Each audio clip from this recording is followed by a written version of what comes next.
Y bingo, encontramos un niño con huevos de Schistosoma manzoni en las heces. Como nos enseñó el doctor Pifano, hablar de ese hallazgo, toda la parte epidemiológica, quién eres, dónde vives, dónde están tus familiares, vamos a hacer el examen de ese a la familia, que empezó como a mirarnos, que fue el doctor Arnoldo Gabaldón, nada menos, nada más. Se nos avisa de que hay una niña en quien apareció un Trypanosoma cruzi en sangre periférica.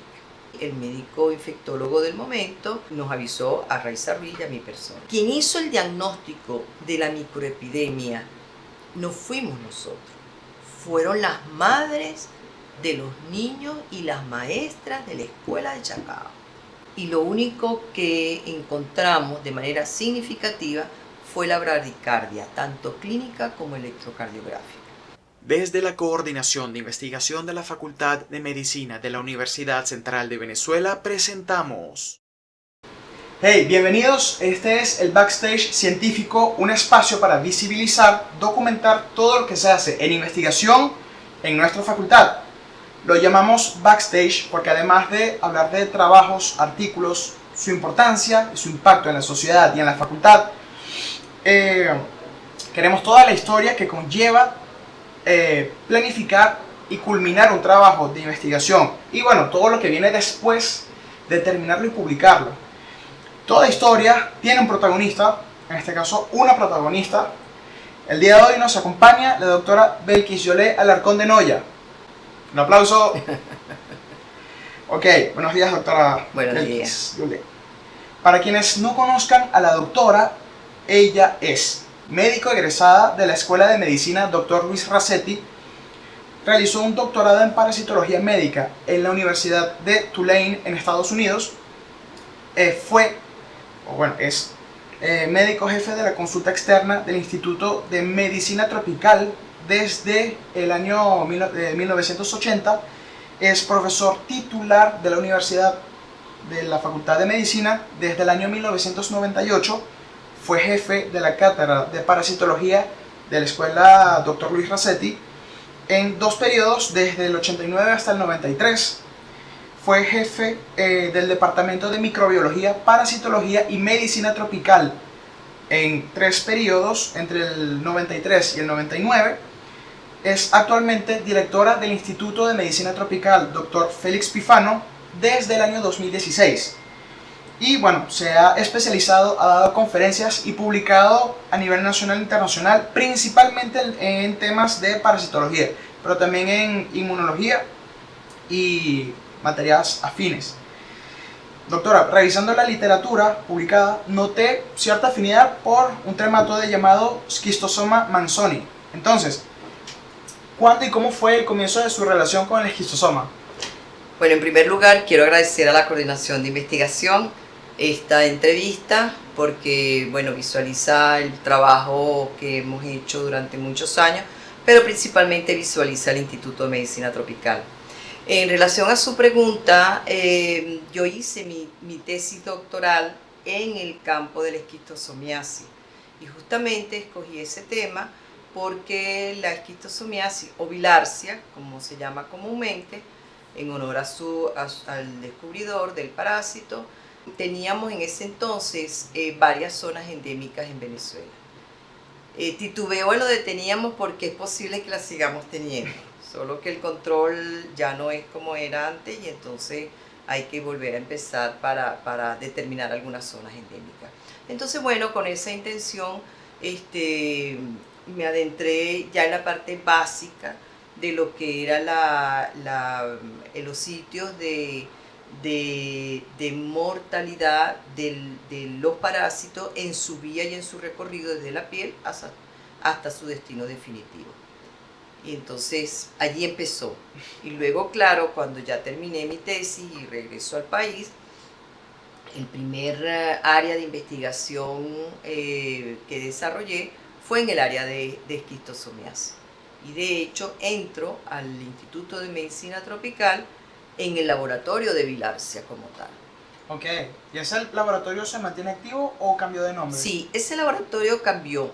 Ahora se llama sección de biohelmintiasis, porque este trematode es un biohelminto. Hace todas las partes de su ciclo en seres vivos, tanto la parte definitiva como la parte de intermediaria larvaria. Pero ahora ya está cambiando otra vez de nombre. ¿Por cuál? Ahora se va a llamar algo así como la parte de síntesis de péptidos, síntesis química de péptidos, Ok. para el uso en biotecnología. Entonces, pero ahora no me acuerdo el nombre exacto, pero porque bueno, ahora por supuesto el tiempo pasó, llovió y hay otro investigador que es el doctor Noya, y entonces ellos se han ido todo por la línea de la parte de péptidos sintéticos. Ok. Pero la parte biológica siguen siendo los bioelementos. Pero ese interés por el esquistosoma nació en pregrado cuando fue preparado. Sí, porque además la doctora fue preparadora de la cátedra. Sí. ¿Ese interés por el esquistosoma nació desde que era preparadora o ya después Sí. cuando hizo su especialidad? Absolutamente. Fíjese, es que el destino o las cosas van poniendo las piezas de alguna manera para que uno preste atención a algunas cosas que van sucediendo. Estando nosotros haciendo ya como médico, no, estábamos en el pregrado, yo hice parte del pregrado porque fuimos la primera promoción con internado rotatorio rural. Ok. ¿Ok? Entonces, bueno, para todos nosotros fue una gran experiencia. De hecho, los estudiantes de pregrado participamos activamente en lo que fue la construcción del internado rotatorio de pregrado para la escuela Racetti. O sea, nos involucramos directamente como cualquier coordinador docente, visitamos todas las medicaturas rurales, etc. Entonces, estando nosotros en Aragüita, del estado Miranda, que es una población que queda cerca de Caucagua, pero en la montaña, ¿qué empezamos a hacer? Lo que sabíamos hacer porque habíamos sido preparadores de la cátedra, tanto Noya como yo. Empezamos a hacer exámenes de ese a la gente que venía. Y bingo, encontramos un niño con huevos de Schistosoma manzoni en las heces. Wow. Entonces empieza, bueno, a hablar, como nos enseñó el doctor Pifano, a hablar de ese hallazgo, toda la parte epidemiológica, quién eres, dónde vives, dónde están tus familiares, vamos a hacer el examen de ese a la familia, dónde te bañas, pum, pum, pum, y allí entonces empezó, digamos, nuestro interés por la parte de esquistosomiasis, estando de pregrado en Aragüita.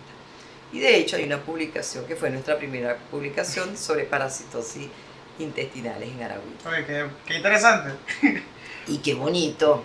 No, y no, qué claro. bonito, sí. De cómo algo, no, pero por eso, o sea, como un detalle casi aleatorio, de ahí sale Sí. una historia. Una historia, sí, sí, ciertamente. Dentro de todas sus publicaciones sobre bilarcia, ¿cómo puede resumir el impacto tanto clínico, social, académico?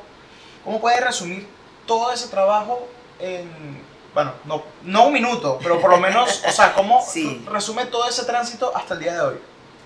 Bueno, nosotros hemos tenido varias etapas. Digamos que esa etapa fue cuando dedicamos, o particularmente dediqué, todo mi esfuerzo en la parte de esquistosomiasis.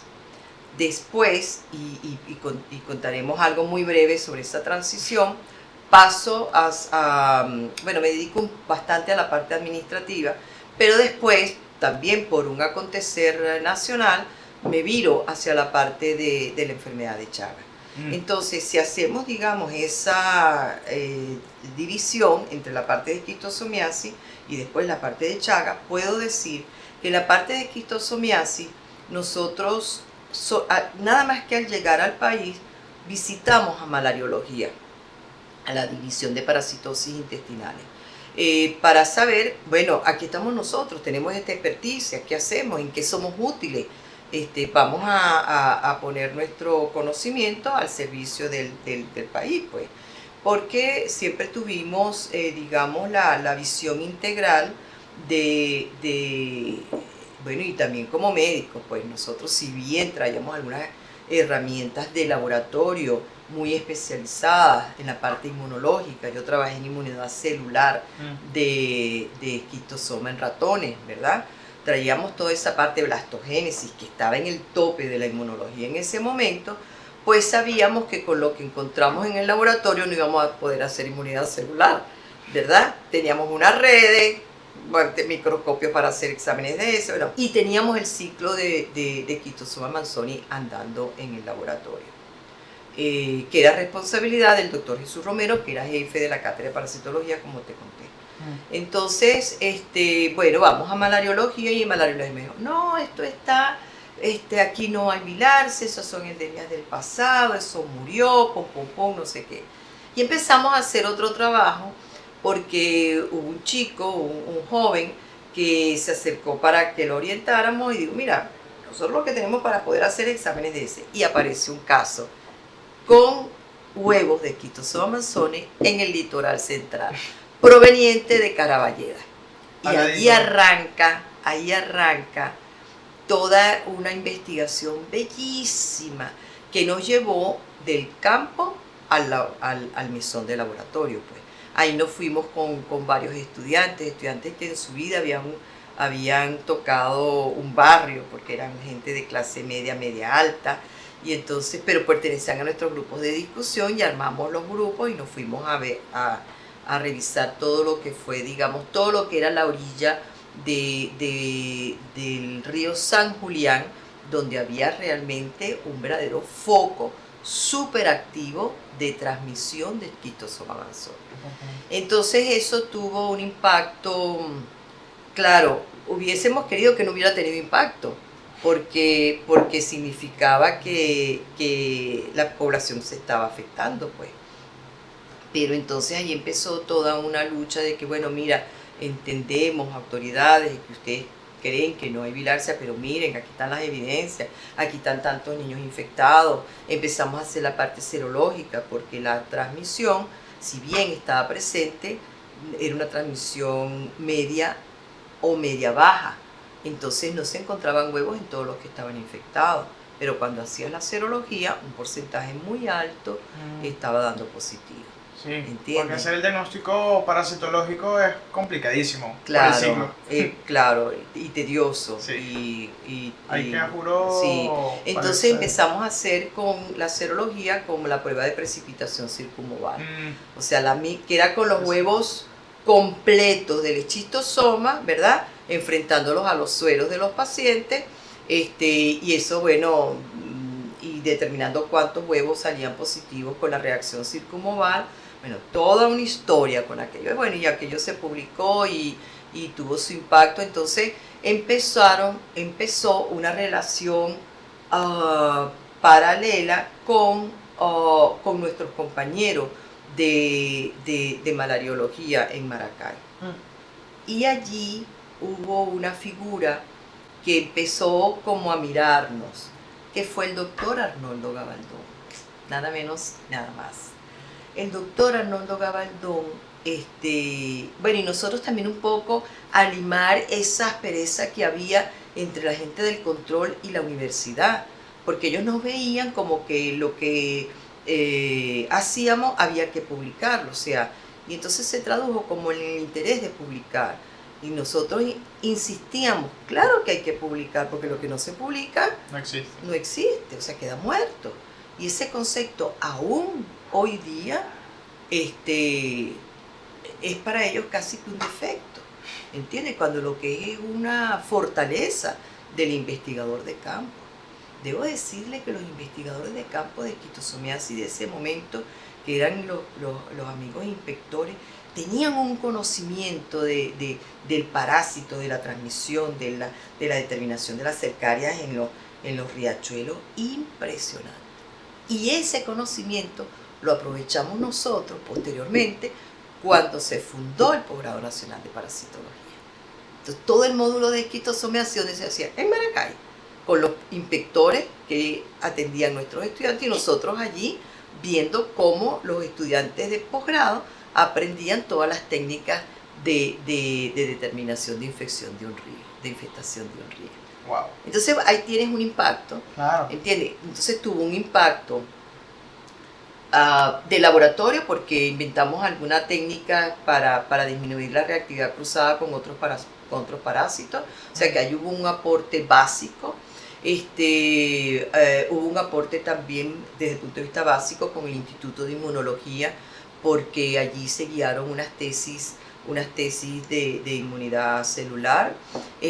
Hubo un impacto en la parte de control, porque entonces empezaron se reactivó un interés de la división de parasitosis intestinales en la búsqueda de focos activos de esquistosomiasis. Y con un compañero que estaba en la Universidad de Carabobo, Nino Incani y su grupo, entonces ellos estudiaron la parte de Carabobo, sobre todo, bueno, y empezaron a encontrar cantidad de focos y qué sé yo. Y nosotros aquí a nivel central. O sea que quienes reactivan esa vía, bueno, después de muchas conversas se podrá imaginar, fue el Instituto de Medicina Tropical bajo nuestra dirección. Entonces, y claro, ahí tuvimos tesis de posgrado, tesis de pregrado, tesis de posgrado, y entonces las cifras que aparecían en cero, pues empezaron a aparecer números en esas cifras. Entonces, bueno, costó, pero se logró. Y aquí estamos. Y aquí estamos. Doctora, en el año 2007, cuando ocurrió el primer brote de Chagas en la comunidad de Chacao, ¿en qué pensó desde el punto de vista científico? O sea, además de reportar la epidemia que ocurrió, el número de casos, ¿qué información e hipótesis pensaron en ese momento que había que sacar de allí, justamente, para publicar y que, o sea, la gente y la comunidad científica supiera? Fíjate, para no ser tan traumático el salto, porque la gente que oye dirá, bueno, estamos hablando de bilharsia, ¿cómo sí, qué pasó? Pero no, yo no, usted es el que tiene la dirección. Pero simplemente decir que en lo particular yo paso de ser el jefe de la sección de bilharsia, que se llamaba en ese momento,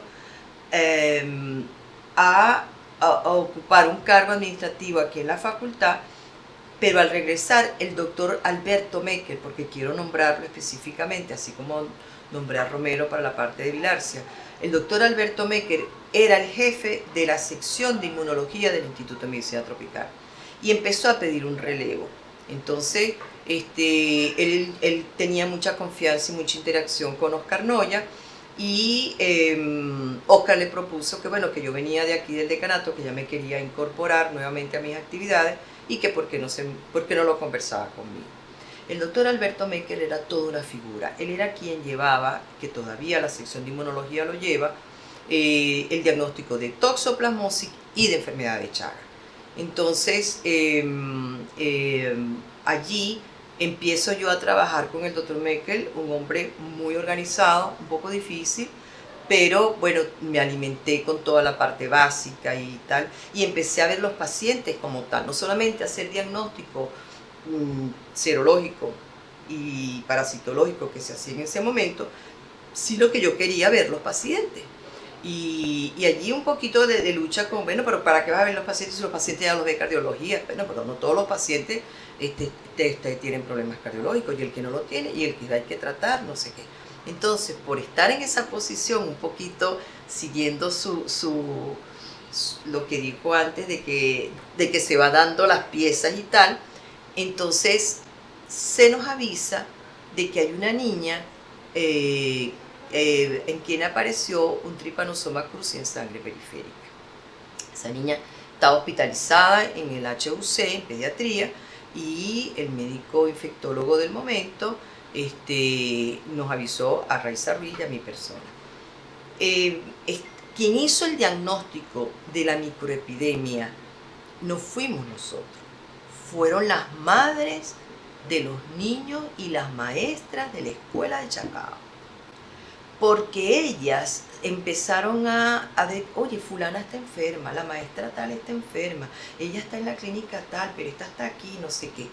Y hubo un encuentro muy fortuito, por supuesto, como encuentro al fin, en el hall del hospital universitario, y dice, ¿tú qué vienes? ¿Y ¿ustedes qué vienen a hacer aquí? No, que yo tengo tal paciente hospitalizado y tal niño, no sé cuánto y tal.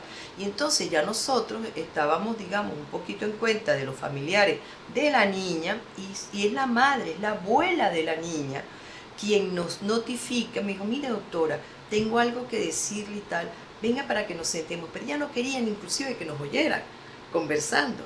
Y es ella que nos dice, aquí está pasando algo, porque fíjese, y entonces ella ya tenía anotado las personas, contactos de los enfermos que estaban. Y fulana está en la clínica Santa Sofía y la otra está en la Metropolitana. Y fíjese que aquí ya yo llevo 3 personas que están, aquí está pasando algo. Y es ella quien nos da el pitazo. Entonces, en ese momento, realmente, inclusive si lo hubiésemos tenido, a lo mejor el planteamiento de la investigación inicial hubiese sido otra. Pero bueno, en ese momento nuestro interés era abordar todas las personas que se hubiesen podido infectar, porque ya la niña, ya la habíamos demostrado que estaba infectada, ya esa no tenía dudas, pues en el sentido de ya el diagnóstico estaba hecho y ya lo que había que hacer era tratarla, seguirla, monitorearla, y estaba en excelentes manos en el servicio de pediatría de infectología en el hospital universitario. Entonces allí se empezaron a alar los hilos, eso fue una semana antes, y recuerdo que estando en medicina tropical nos notifican de que había fallecido un niño de 5 años.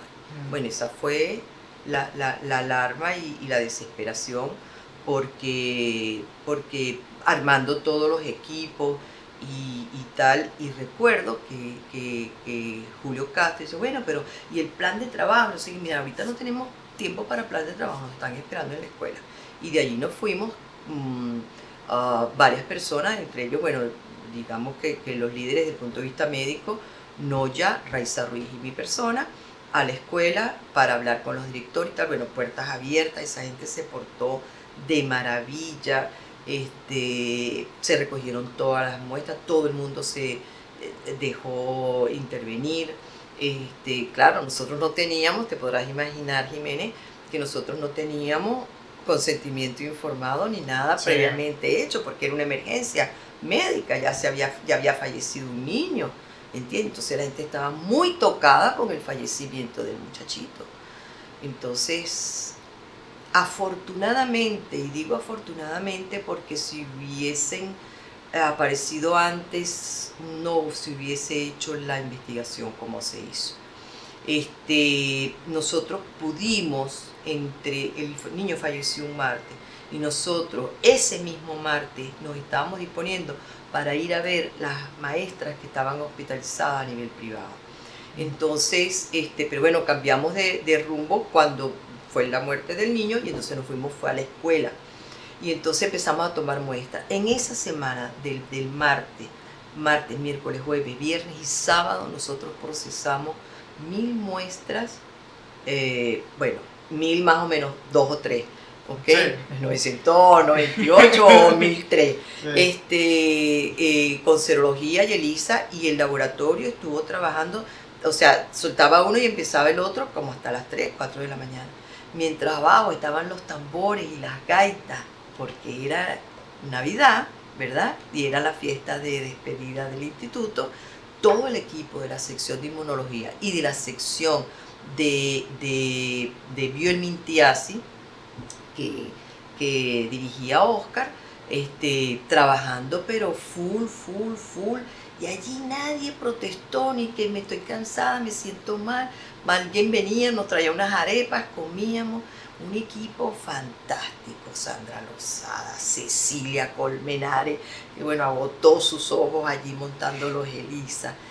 Y entonces allí, para nosotros, que se quedaron cosas, digamos, en el tintero, y se pudo haber hecho de una manera, casos control, no, ahí se abordó toda la población expuesta que nosotros considerábamos, ¿entiendes? Y bueno, ya hablarte ya de las anécdotas de la población que encontramos ya sería muy largo, pero el estudio de esa microepidemia fue para nosotros muy significativa. Date cuenta que eso fue en el 2007 y nosotros hicimos la publicación en el 10. Alguien siempre decía, pero bueno, ¿por qué hicieron eso tan tarde y tal? Bueno, porque es que no hubo tiempo. Parece mentira. O sea, nosotros después empezamos a controlar esa población.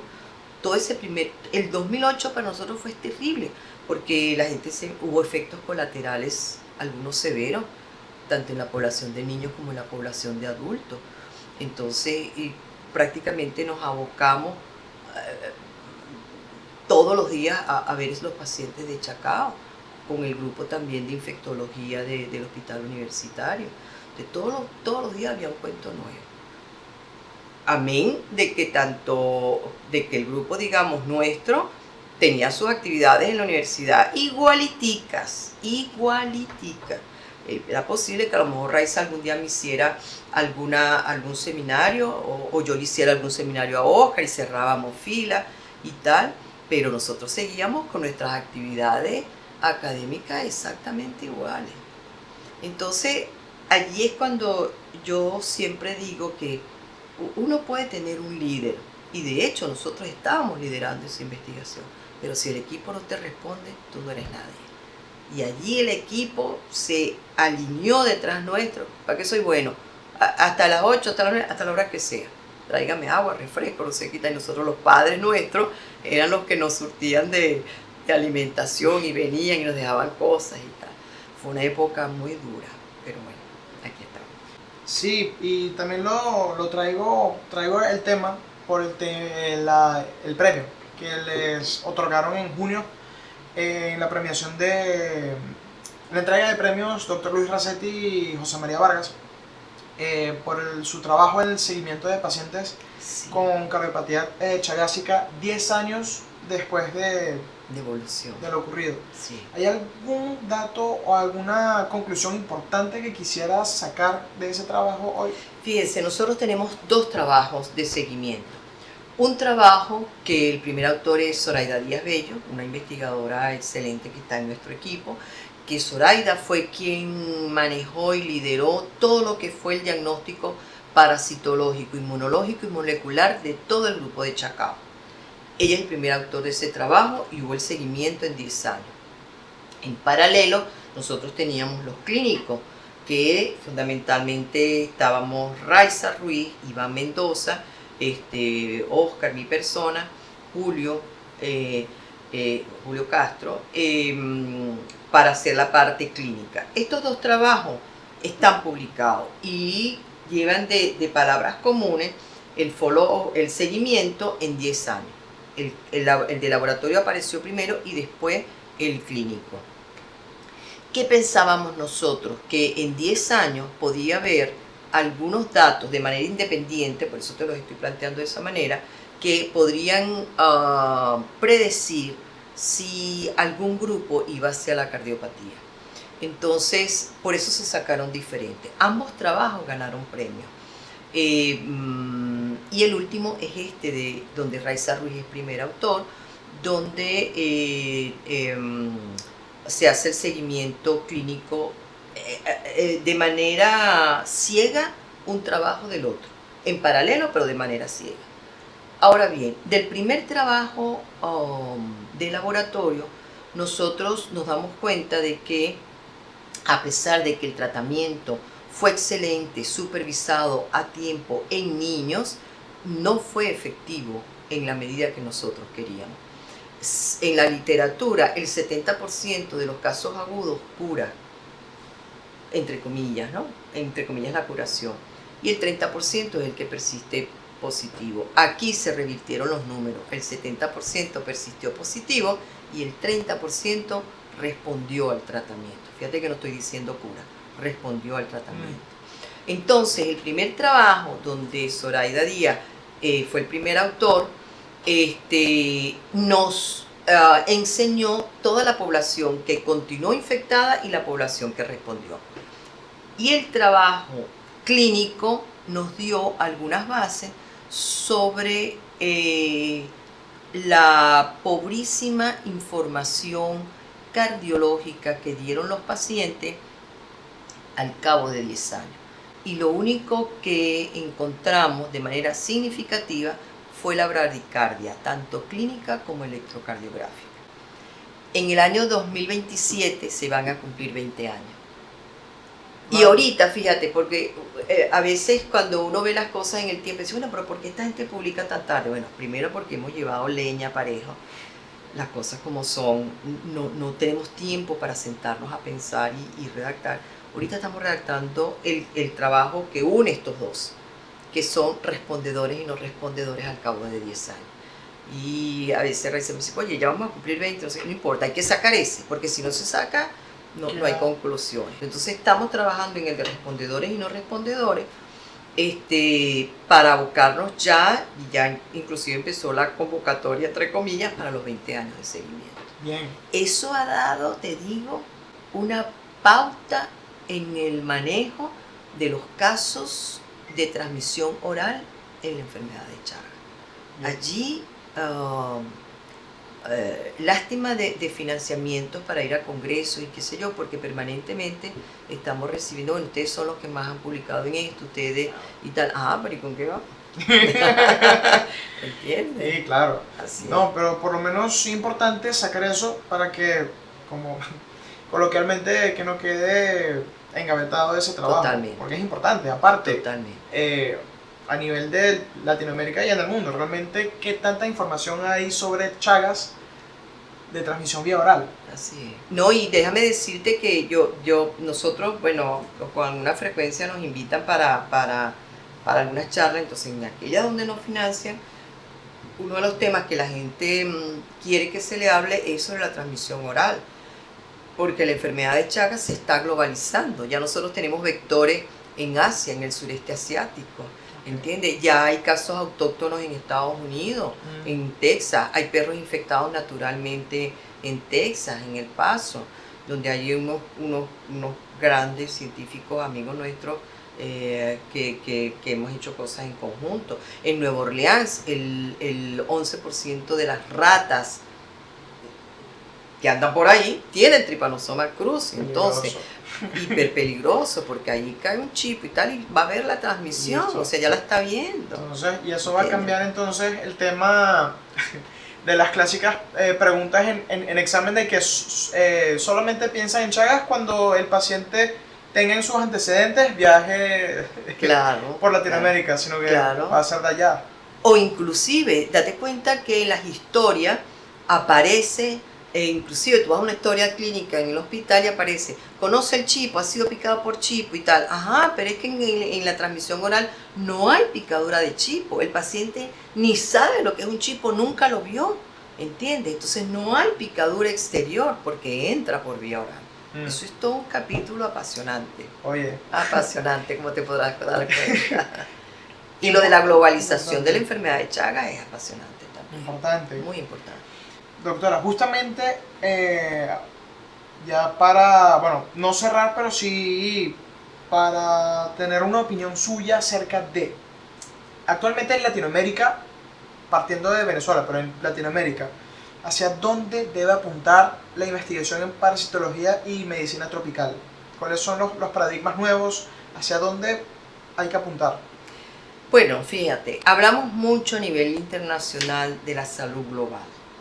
Si nosotros tuviéramos que ir cambiando, digamos, la narrativa de las nuevas palabras que se van introduciendo, salud global es, digamos, el término que reúne las investigaciones, al menos en el campo de la infectología.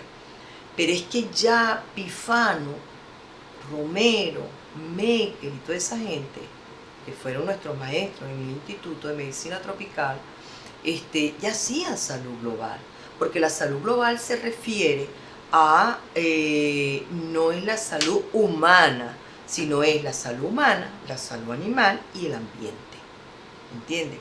Entonces, cuando uno lee al doctor Pifano y al doctor Arnoldo Gabaldón, digamos, de tanto sus publicaciones como las reflexiones que hacían, eso era salud global.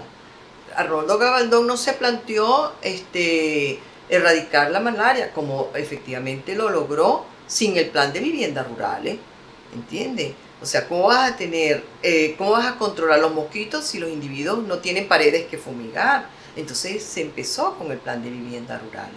Y ambos líderes, cada uno en su ambiente, el doctor Félix Pifano en la parte académica y Universidad Central de Venezuela, y digamos el parte de la parasitología, y Arnoldo Gagaldón, más a nivel sanitario, con mucho poder, porque llegó a ser ministro y tenía un don de mando, lo tenía. Tenían ese concepto de la salud global, solo que en ese momento en medicina tropical. Y nosotros estamos rescatando el término de medicina tropical, porque ¿qué está pasando con el cambio climatológico? Que la salud tropical, el término de medicina tropical se está extendiendo en los hemisferios, en latitud, ¿verdad? El calentamiento global está haciendo que los vectores se reproduzcan más rápido y de manera más eficiente, y entonces estamos teniendo mosquitos y transmisión de dengue en España, Francia. Acá se acaba de escribir el año pasado y este año, transmisión de Schistosoma manzoni en Córcega, en territorio, en Almería, en el territorio español, ¿entiendes? Entonces nos estamos tropicalizando.